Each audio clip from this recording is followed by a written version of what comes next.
Somewhere in your brain, right? Somewhere in your brain right now, there is a hole, not a wound, not damage. A blank space where your earliest years used to be. You were alive, you were awake, you were learning faster than you ever will again, and yet none of it survived. Why? Think about it for a second. You didn't arrive in the world at age 4 or 5, fully formed, ready to start remembering things. You arrived as a newborn, screaming, blinking, absorbing everything. Your eyes tracked faces within hours of being born. Your ears recognized your mother's voice before you could even see clearly. Your brain in those first 2 years built more neural connections per second than it will ever build again in your entire life. You were, in a very real sense, more mentally active as an infant than you are reading this sentence right now. So where did it go?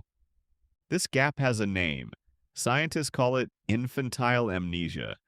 And here's the strange part. It isn't just that you forgot your first few years, it's that almost nobody remembers anything before the age of 3 or 4. Not a little bit, not fragments. A near total blackout, shared by essentially every human who has ever lived.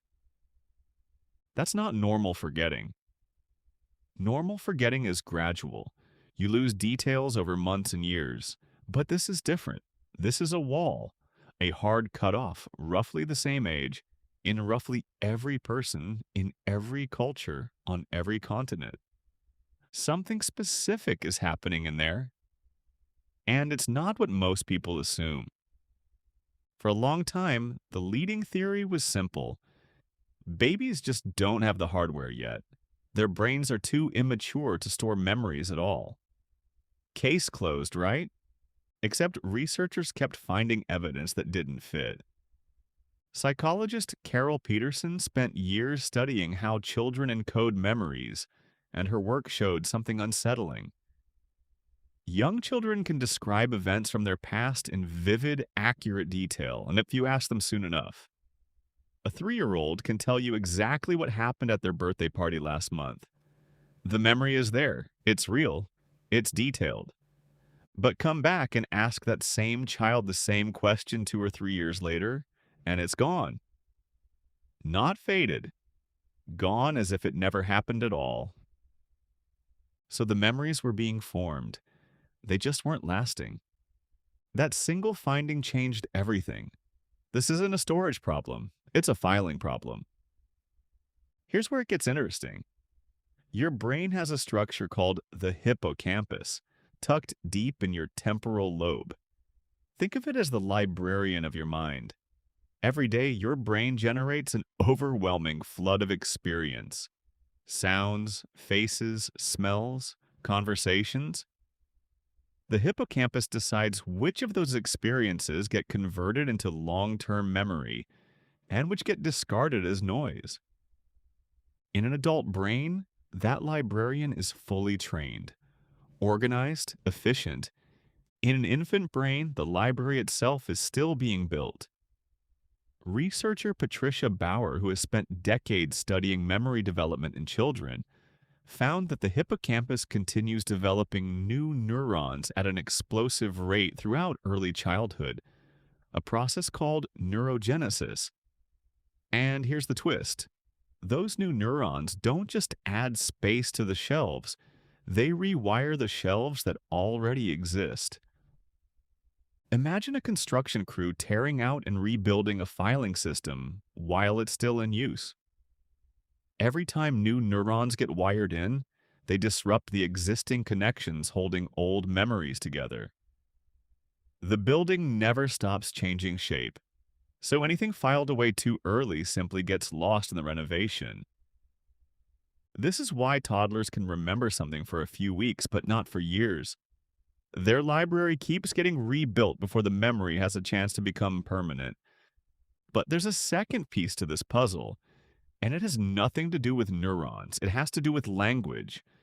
Before a child can speak in full sentences, they experience the world, but they don't yet have the tools to organize that experience into a story. No beginning, middle, and end. No sense of this happened, then that happened, then I felt this way. Psychologist Catherine Nelson proposed that autobiographical memory, the kind of memory that lets you narrate your own life, depends heavily on language. You need words like yesterday, before, and after to stitch isolated moments into something you can retrieve later as a coherent memory. Without that narrative scaffolding, experiences don't disappear from your brain entirely. They just never get bound into the kind of story your adult mind knows how to search for. So the memories aren't failing to form. They're forming in a format your current brain can no longer read. Does that unsettle you a little?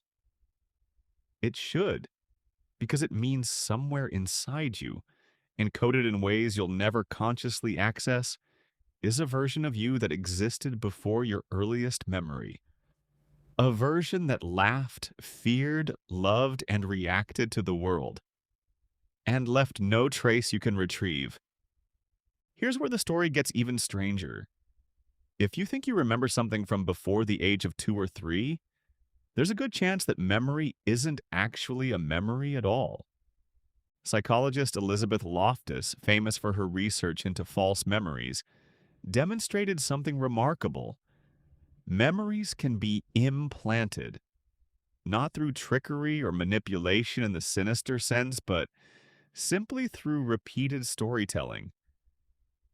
A parent describes an event enough times. Remember when you fell off the swing at the park? And eventually the child doesn't just believe it happened, they construct a vivid mental image of it. Complete with sensory details their brain fills in on its own. They experience it as memory, even though it's really a memory of being told a story, dressed up as a memory of an event. This means many of the earliest memories people proudly describe, the balloon at a birthday party, the dog that used to lick their face, may not be memories of the actual event at all. They may be memories of hearing about the event, reconstructed so convincingly that the brain can no longer tell the difference. Your earliest memory might be less a window into your past and more a story you and your family co-authored without realizing it. So why would evolution design a brain this way? Why build a system that experiences everything but remembers almost nothing? One theory points to what your brain was actually optimized to do in those first years. It wasn't optimized to remember specific events. It was optimized to learn general patterns. How gravity works, how faces convey emotion, how language sounds, how to coordinate two hands to grab an object. That kind of learning doesn't require remembering the exact Tuesday you first understood object permanence. It just requires the skill to stick, permanently stripped of its original context. In other words, your earliest years weren't wasted. They were spent building the operating system your entire adult mind now runs on. The cost of that construction was your ability to remember building it, which brings us back to that hole in your memory. It isn't empty, it's the foundation. Every habit you don't question, every instinct you can't explain, every emotional reflex that seems to come from nowhere, some of it was built in that erased window of your life by a version of you who is gone in memory but not gone in effect. You'll never retrieve those years. No amount of trying, no hypnosis, no therapy session will hand you back a video file of your second birthday. But you don't need to remember it for it to be real. It shaped the way you flinch, the way you trust, the way you love, long before you had the words to describe any of it. So the next time someone asks what your earliest memory is and you struggle to answer, remember this. The silence isn't a failure of your mind. It's proof that your mind was too busy becoming itself to bother keeping the receipts. There is a hole in your memory, and it built the person reading this sentence.